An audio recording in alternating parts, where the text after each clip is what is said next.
normal kids. You have a deputy who isn't so dumb. There's not many movies like this, right? I know we're treading this, but I think it's fun. Like, yeah, there's really not, and there's only one villain. Like, even the boyfriend like shows up to help at the end. Yeah, he saves the day, right? Well, his bike saves the day. You know what? That reminds me. I did have a question for you. Yeah. Oh my God, I can't believe I almost forgot this. If that scene was shot today, what type of X game paraphernalia would that kid have? Instead of a bike. Like, so not a dirt bike? Not a dirt bike. Oh, man. It's not wheelies. Definitely not wheelies. I mean, dirt bike, maybe? Because that's still big on X Games out there in the desert. So maybe I'm being too literal. But what I was thinking about it, like, today kids don't like ride dirt bikes. They have those little razors. They have razors. Oh, goodness. Yeah. Could you imagine like that, like in the middle of a city, like someone on a razor being chased by spiders? Oh, that needs to happen. And then doing like a spin kick and spinning the razor like a helicopter. Oh my gosh! Just whap, whap, whap, whap, whap. Yeah, that's the second movie. Oh man, that would be amazing. You know, I before the electronic ones, when I was in high school, my buddy and I used to ride around on razor scooters till like 4 a.m. just causing havoc around our town. Climbing up on the library roof, we would go up on there. Yeah, I mean, so I live in Atlanta. You know, there's scooters everywhere, dude. I don't understand those things. I just like walking. I have a Fitbit. Yeah, they're all over. They're not quite here, but I've been in DC and they are all over the sidewalk and they're basically a hazard. Like I don't like them. Yeah, people use them all everywhere, but they just like throw them wherever they want. Like you're like I guess the government's gonna subsidize our inability to get parking lots. Yay, Silicon Valley. So that's what it's doing. My friend really hates them. Like helmets. I saw helmets on some recently. They're really yeah. But also, hey, a good bit in this movie. I like when he calls fish and game, and they're like, "Well, spiders aren't fish and they're not game, so we can't help you." That's such a good line. Like this movie is funnier the more times you watch it, and it's funnier if you understand that it's a B movie and you're paying attention. It's like one of these like little smart one-liners, like yeah. You just have to listen. Like you can't just like watch it just for the spiders. You have to pay attention. Yeah, and also there's that kind of there's a Scarlet, like, so early on they put Scarlet in the towel, so they've been like treating her as like a sex symbol forever, even when she was 18. Yeah, I got a little uncomfortable there. Yeah, and I was like, are they really gonna do this? I was like, she's a high schooler, right? Yeah. Yeah, so I kind of thought, I was like, wait, why her? So you have Carrie Ward, the sheriff, and then you have Johansson, and you're showing the high school daughter in a towel? That was a weird decision, but I think it gets played out pretty good. The spider comes in the room, and then they both get pinned to the wall. And, oh, you know what I do like? I wrote this in a note. So when she gets smushed to the wall by the spider, Arquette runs in.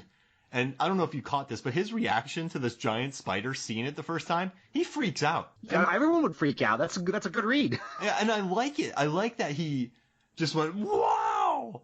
That felt really natural. And then Carrie Wurr shoots the thing's head off, and then after he gets covered in spider web, and I like that he said thank you to her. I thought that was a good bit. Yeah. Also, what I noticed about that scene was all the posters in the background of her room. Oh, what posters were they? She had Linkin Park, POD. There was like basically all the new metal bands were in the background of the room. That's a POD. Yeah. I Feel So Alive, right? And then Southtown. I don't remember Southtown.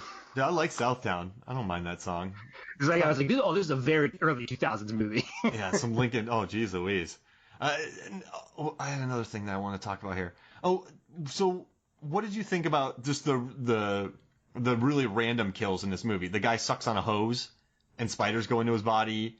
What else? And then, the dirt biking buddies get wiped out. Did you like? There's a lot of kills in this movie. Did you appreciate all the death? Some of them. I think the kills for the most part weren't played as real horror. They were like played as more like adventure. Like if you listen to the music, like you don't get the horror music vibe. It's more like, this is gonna be funny, and like he's gonna do something stupid. And there is a critique of this whole movie, that I would strongly say is like the audio doesn't match what's happening. Like I think if they would have really leaned into more of the horror aspect, the atmospheric elements of it, it would have been phenomenal. Right now, it's just good. Yeah. Yeah, they went everything but horror on this movie, didn't they? Yeah, they really did. I mean, it is scary watching someone get like attacked by a bug, but it's not atmospheric. Like, you know it's coming, right? They don't like build up. They don't do the jump scare. You don't do the fake outs. It's just there's a spider. The spider is going to kill you. Now, I know I'm jumping all over the place like those spiders. I said that again. That's twice I've said it. But what do you think about the line where Gladys, David Arquette's aunt, looks at him, looks at his facial hair, and says that his face looks like a stripper's crotch? That's a visual like they're not telling, they're showing. That's a very I hate saying, like, I'm not familiar with that, but when they make that comment, you're like, huh. I love the gag of him having a goatee and then shaving it off because he's like I'm now a man of the town. I can't have facial hair. For a $4 shave too. Yeah. I like that barber. The Dean Devlin and the director during the commentary were just like, that guy does not even have to act. He just has a face. It's pretty interesting how they said that. They just kind of said that guy's a perfect face for movies, and he does. It's a very, very good character acting face. Yeah. I made a list of my least favorite parts, and that's number one: him getting killed. Oh yeah, when the spider just wipes him out. Yeah, I appreciate like the spider in the tent and all that's fantastic, but I was like, I'm rooting for this one guy. I was like, you got to get out. Use that pitchfork and save yourself. And he doesn't make it. You know, in the commentary, they said, we wish we hadn't killed him. They should have. That's funny that you say that, and then they said it. I dig that. So, you know, this movie made $17 million domestic. That seems about right for this movie, right? 17 million off of 30 million? Yeah, and then it made 28, so it made overall like 45 million worldwide. Yeah, that seems about right. I'm surprised it didn't make a little bit more, because it feels like a perfect, like if you could lean into this and get people to go to it. But I'm also thinking of Snakes on a Plane. So like this could be like way before Snakes on a Plane. Yeah. So like we weren't leaning into the irony of movies yet. This movie, though, is twice the movie that Snakes on a Plane is, I would say. Yeah, and I dig Snakes on a Plane, but it's not this. All right. I'm going way to the end here, but I love the scene with the perfume and the giant spider. Oh, it's amazing. And I sent you the stills of it, right? Yeah. The look on their faces when they're spraying it, like they're like leaning back from the spray, and it's so funny. The gag is so great. And they built it up beforehand when the kid's like, yeah, we can disrupt their olfactory system. And then they actually listen to the kid. And then I love they banaka I know it's not banaka, but they basically banaka the little guy. And then there's another scene that you had talked about it earlier. Also, I like when Carrie Werner, a guy just throws her a crossbow, and then she just wipes out a spider right in the head. No one just goes, I should do it. It's refreshing, right? I know I keep talking about this in movies, but this doesn't happen much in movies. No, she's a total badass. Like throughout the whole movie, she's just killing everything. Yep. And it's funny because it's like set up to be like David Arquette's movie, and he really, like, his skill is he understands the mind and he can get everyone out. That's his skill. Like he really doesn't have anything else. And you're right, and he tells everyone where to go. Yeah, but he can't really fight can't fight the spiders. Like that's the two deputies, and it's nice to see them be able to do that, and it like makes logical sense that he is somewhat not great at it and they are good at it. And also when he has to go climb the tower to make the cell phone call, she's like, I'll do it. But he's like, no, they need you. You need to be here. He didn't say you need to be here. But he said, I'll do it. It's just climbing up a thing and making a call. She's the leader. So she's there. So I know we're like complimenting this, but it's like, so you think about Lake Placid, like Bridget Fonda has no role. Or like Deep Blue Sea, Saffron Burrows, I mean, she kills a thing, but she's very, like, that scene, she strips down to, like, her underwear and then shocks a shark. A lot of these movies at the time, you don't have that. So, I don't know, man. I'm a broken record here, but it's just refreshing to see that. I wrote the only reason I'm saying this is because in my notes I have that written a lot. Yeah, well, I agree with you. It's one of the first things I thought of throughout it. I was like, this feels ahead of its time in a lot of ways.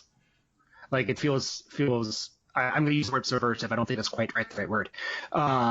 But it's unique for the time period, especially the new metal time period, and like everything was really about like angry white men. Yep. So yeah, this movie's almost too nice, so it doesn't back up the horror. So I guess it really hasn't built up a solid cult audience either, because it's not bloody enough, it's not sexy enough, it's not scary enough, it's not bad enough, it's not cheeky enough. It's just a good movie. But then that doesn't mean it gets a long life on cable. Yeah, so the place it keeps showing up is like I search for a lot of monster movies, and this was always in the top like 25. Oh, really? Was it? Yeah, it's always in there, but it's never near the top. It's like a mid-tier, like there's a lot of other monster movies that are better than this. Oh, well, Bloody Disgusting just wrote a good article about it that got a lot of love. And but around this time though, so I mean, I guess this was a really good time for monster movies, at least for me. So from 99, you had Placid, Deep Blue Sea, The Mummy came out in 99, then you had Dog Soldiers around that time, like 2000, 2001, 2002, you had Pitch Black, Eight-Legged Freaks. They were churning out some fun monster movies during this 3-4 year period. I really dug this moment. Yeah, I know that I'm going on choir here, but Pitch Black is a phenomenal film, period. Yeah. Like, I love it, and I know it doesn't get enough love. Like, I know people like it, but, like, it's regulated to this weird cult film. Like, no, it's just a really good film, period. I talk about Pitch Black. I like... Keith David gets a bum rap in it, though, because Keith David's amazing. I kind of didn't like his treatment in that, but I thought Cole Hauser was cool. I thought the actress was really good. Like that, this was Vin Diesel at his best before he became Vin Diesel, if that makes sense. Yeah, I mean, wasn't this his breakout role? Yeah, I mean, so I think it was before Fast and the Furious, correct? Because Pitch Black was 2000, and then Fast and the Furious was what, 2001?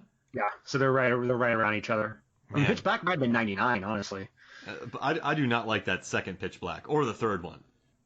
I do, but I appreciate B movies. But is the second one a B movie? Do I need to watch it again? It's laughably bad. Okay. Like he's like has world building syndrome. He's like, I'm going to put all this stuff into it, and there's elementals, and like Glenn Close is in it. But it's so much that it's funny. Like, so much stuff happens that you're like, this makes no sense. And then, so also in this movie, what did you think about? Oh, also I forgot to say, Evolution was around this time. That's an amazing monster movie. Yeah, that's a good one. So did you like seeing Dougie Doug in this movie? Are you a fan of Cool Runnings? So when you see this, where you're like Dougie Doug, or where you're like, oh, who's that? I'm really happy you said that, because I was like, I don't know who Dougie Doug is. It's like you said Cool Runnings, like, got it. But yeah, he was pretty good, and I think talking about conspiracy theories was kind of funny, especially given our current state of the media, where like there was a lot of conspiracy theorists, and it was a little bit refreshing to think about how we've been dealing with this for ever. yeah. And he's a wealthy conspiracy theorist, because that Airstream is not cheap. They aren't. They're always built up to be like cheap, but I guess they're not. I mean, like aren't they just like the creme de la creme of units that you can live in? It might be, but at that point it could have been 30 years old. Yeah, it's true. So when I live up in, so my in-laws live up in the mountains, and sometimes when we go out to dinner, you have to do some decent driving. And when we go one way, there's an Airstream exclusive camping ground. Oh my God. You can only have an Airstream to be in there. And you drive along, and there's 30, 40 Airstreams almost all the time. That would creep me out. That's the beginning of Stepford Wives. That's a cult right there? Yeah, that's a cult. That would freak me out. But anything else you want to cover in this movie, or do you want to get to our Monster Squad? Let's get to our Monster Squad. All right, let's do it. So basically what we did, Creature Feature Crew. What do you think, Monster Squad or Creature Feature Crew? I like Creature Feature Crew because Monster Squad's a movie. All right, let's do that. So we're going to put together a Creature Feature Crew. And so you and I each picked, how many did you get, 5 or 6? So I had a really hard time doing this. I have 9, but I will pick the top 6 out of that. Okay, I have 9 I have 1, 2, 3, 4, 5, 6, 7, 8, 9. I have 9 as well. But I want to talk, you and I both picked 9. That's amazing. I do want to say, I won't include this, but I just watched a trailer. I think you shared it with me, called Tammy and the T-Rex. Yes. About Denise Richards being with Paul Walker. Paul Walker gets killed. She takes his brain, puts it in a animatronic T-Rex, and then people get murdered, and at the end he gets put into a computer where she does a striptease for him. And then the computer starts to overheat. Yeah, I love B movies. But that's a creature, right? So yeah, that could count. That would totally count. Yeah. Okay, so that'll be our first. It's the T-Rex from Tammy and the T-Rex with Paul Walker